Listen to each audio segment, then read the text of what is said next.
fair enough. I also wanted to ask you about Sinwar. In retrospect, do you believe the Israelis made a mistake by assassinating someone like Haniyeh, who's more moderate, knows and goes around and so on, and now you have someone who's probably a lot less moderate, more militant, probably more isolated, not exposed in terms of leading negotiations? Look, the way I'll answer that is ultimately Sinwar ought to have the interests of the Palestinian people at heart. That's what he said before.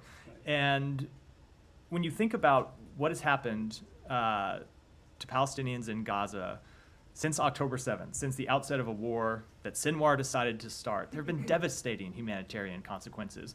And Sinwar has been immune from those consequences because he's safe underground. He's immune from the tragedy that his actions have wrought on the Palestinian people and that they continue to bring upon the Palestinian people by Hamas fighters hiding inside civilian infrastructure. So ultimately, as I said to, I think it was Olivia's question, Sinwar ought to make the same calculation as Haniyeh or any other leader of Hamas would, which is it time for a ceasefire so the harm that the Palestinian people in Gaza are feeling can finally be alleviated, that we can surge more humanitarian assistance in, and ultimately we can bring an end to this war. So, that brings me to this question. It's been more than 2 months since the president on May 31 announced the proposal, and it was, he said that it was an Israeli proposal. Yet we really are not going anywhere. I mean, more Palestinians are being killed every day. There's less humanitarian aid and so on is going in and so on. The situation is very, very dire. It seems no end in sight. So what steps can the United States take to make sure that this actually is, the field goal is reached? So first of all, we have come a long ways in terms of getting an agreement to the proposal. When you look at the agreement, the pieces of the proposal that have been agreed to by the two sides, it is a remarkable step forward from where they were several months ago. And there are a lot of things responsible for that, but one of them is the very hard work that the governments of the United States, the governments of Egypt, and the governments of Qatar put into trying to get this proposal over the line and get a framework of agreed to. Now that said, nothing is final until everything is final, so we do need to reach agreement on these final issues. And so all we can do as the United States is push all of the relevant parties to come to an agreement, to work diplomatically, to try to get them to come to an agreement, and to continue to impress upon every party in the region how further escalation of the conflict threatens the ability to reach a ceasefire, has the risk of further plunging the region into conflict and violence and wider war, and so it's in no party's interest to take those further escalatory steps. I want to. I know. I heard that. Yeah, no, I know.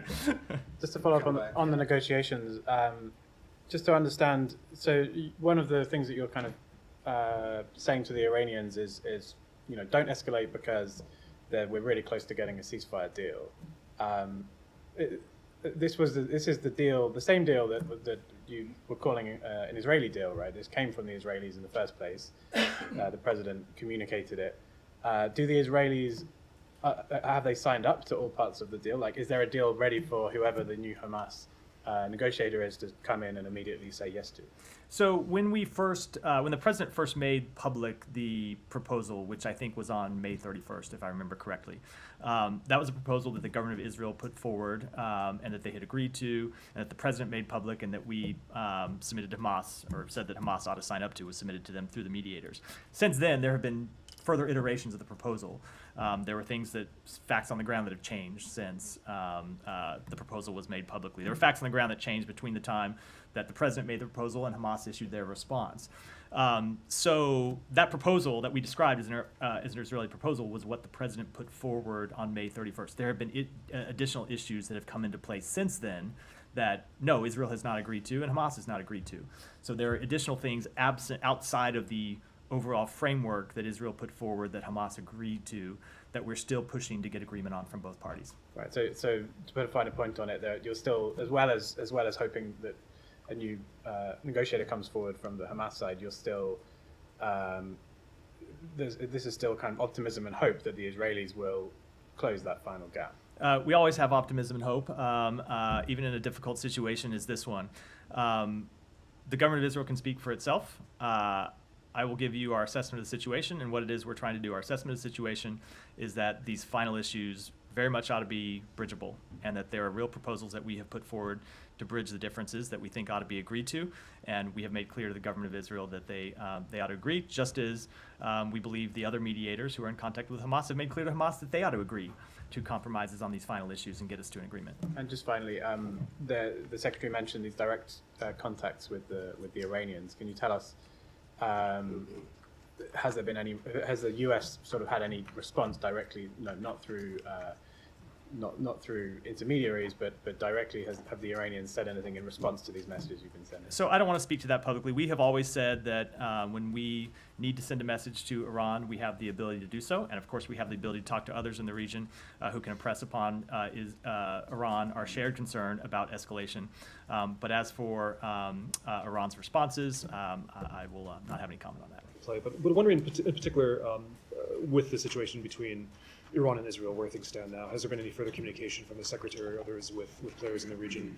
How worried are you right now about the chance of escalation? So we continue to engage in very intense diplomacy with allies and partners in the region to make clear that we don't believe anyone should escalate this conflict. As you know, the Secretary has been engaged in calls really since last week. I don't have any new ones to read out today, but it's been an ongoing process, and I expect to engage in further conversations in the days ahead. And the message that we are sending to everyone is, look, this is obviously a very delicate time for the region. Tensions are high. We are in the final stages, hopefully, of a ceasefire deal, and escalation has the potential to make every problem the region faces worse. And so the message that we are impressing upon everyone in the region is that no party should take any steps to escalate this conflict. A couple things on that. Could you talk about the OIC meeting and how significant or not it would be? Obviously, Iran and the Palestinians called this. What message do you? I mean, I know the U.S. isn't a member, but what message do you hope this sends, particularly to Iran? So we would hope that at that OIC meeting, the same thing happens that we have been trying to effectuate throughout the last week, which is that all parties that have a relationship with Iran impress upon Iran, the same way that we've been impressing upon the government of Israel, that they shouldn't take any steps to escalate the conflict. And so obviously there are a number of countries with whom we speak who are attending that meeting, who are members of the OIC. We have heard from those countries really a broad consensus in every conversation that we have had that they share our opinion that escalation would only exacerbate the problems facing the region. And so certainly we would hope that countries at that meeting would impress that upon Iran. Sure. Just one more for you. But I know the Secretary was asked this yesterday, but about the leadership of Hamas. The Secretary said yesterday that Sinwar has always been the primary decider. Nonetheless, somebody who purportedly masterminded the October 7th attacks, and today the Israelis have, not a surprise, but very clear that they want to kill him. How does that complicate the process of diplomacy and getting a ceasefire? And is there at least, if not a contradiction, at least a tension between trying to kill someone and trying to negotiate a ceasefire? I don't think there is. I really don't think. It's what the Secretary said yesterday, obviously, I think is accurate, which is it doesn't really change the situation. Two things can be true. Number one, Sinwar is a brutal terrorist with blood on his hands, including the blood of American citizens, and not just American citizens, but citizens of many countries around the world. So remember, it's not just citizens of Israel that were killed on October 7th. There were citizens of multiple countries, as I said, including the United States. That is true. It is also true that he continues to be the person that calls the shots for Hamas, and that was true before the death of the leader of the political leader of Hamas. It continues to be true today. Ultimately, it was Sinwar that had the final decision-making authority, as we could see throughout these negotiations, on whether to accept a ceasefire or not. So yes, Sinwar absolutely ought to be brought to justice. We believe that for his significant acts of terrorism. And we also think he ought to accept the ceasefire deal that is manifestly in the interests of the Palestinian people, as well as, of course, in the interests of Israel and the broader region. Well, on that in particular, have the Qataris given any indication that they're any more reluctant to deal with Hamas now that Sinwar is de facto at the head of the organization? No, they have not. In fact, Qatar has indicated to us that they continue to look to play the productive role they have really played since October 7th. Qatar, along with Egypt, have played an incredibly important role in trying to mediate a ceasefire deal. They played a role in the return of hostages previously, and they continue to play a really important role that you see us often express gratitude for, and that continues to be the case. Absent the designation by Hamas, presumably by Sinwar, of somebody who can physically be present at these negotiations, because presumably Sinwar himself will not be traveling to Cairo or anywhere else. Presumably correct, yeah. Is there not at least a logistical obstacle to furthering ceasefire talks at this time? So a few things about that. Number one, Haniyeh was not the only person who attended talks when there have been previous rounds of negotiations. There are other people from Hamas, from outside Gaza, who attended those talks, and that can still be the case. Those people have had the ability to get messages to Sinwar. That's been true all throughout the negotiations, and I would expect that to still be the case. The second thing is that just because, or let me say it a different way. Second thing is that actual physical negotiations are not the only time that there are talks that go on throughout this process, right? We talk to Qatar and Egypt all the time. We talk to Israel all the time. They have the messages to communicate with the leadership of Hamas, even absent getting in a room and talking to them. And I would expect that to continue to be the case as well. I do not mean this to sound flippant, but does it not require, and I take your latter point, but does it not require a commitment from Israel and I guess all of the negotiating parties not to kill the people who are taking part in these talks, if only to, again, sort of finalize a deal that I assume would have to happen in person? So we want to see the talks get finalized, right? There's a couple ways to take your question. If you mean with respect to Sinwar, maybe that's not what you meant. So I just say, because that was something that Sean asked about. Maybe certainly with respect to Sinwar, is something that somebody that we believe ought to be brought to justice. There are other members of Hamas as well who are terrorists who deserve to be brought to justice in one way or the other. But we do want to get these talks across the finish line. It is important that the talks be able to take place, that they take place sometimes virtually, and that they take place in person as well. And we're going to continue to push for those to happen to finalize this agreement. As you've heard the president say, as you've heard the secretary say, we really do think we are in the final stages. We have agreement on a framework. There's some final pieces left to agree on to implementation. That takes both Israel and Hamas agreeing. So yes, we want to see talks continue, and that does mean that there has to be someone on the other end of those negotiations. I guess I more mean who would want this job, given it probably places an immediate target on this person's back. So I'm not sure that I fully accept the premise of the question. I would hope people would want but I would just say, well, there are a number of people who've been involved in the negotiations. I would just say, I would hope people would want the job because they would see getting a ceasefire deal in the interest of the Palestinian people that they purport to represent. That, I think, is a reason why anybody who is a member of Hamas or a leader of Hamas ought to want to participate in these negotiations, get them over the finish line.